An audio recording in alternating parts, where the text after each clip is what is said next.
আসসালামু আলাইকুম রহমতুল্লাহ। আমার নাম মোহাম্মদ লোকমান হাওলাদার।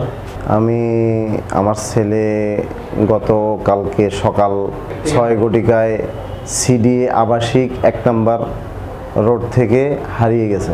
আমার ঠিকানা, আমার বাড়ি, দেশের বাড়ি বরিশাল, চিটাগাং থাকি আগ্রাবাদ সিডিএ রোড নম্বর 21, বাড়ি হাসিনা ভবন।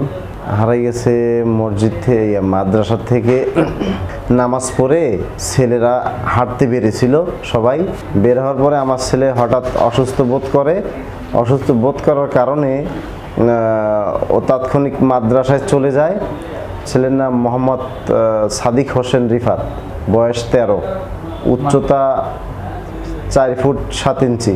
সব জায়গায় খোঁজাখুঁজির পর না পেয়ে আমি ডবলমোরিং থানায় একটা জিডি করি। কোনো হৃদয়বান ব্যক্তি যদি দেখে থাকেন এই নিচের নাম্বার যোগাযোগ করবেন।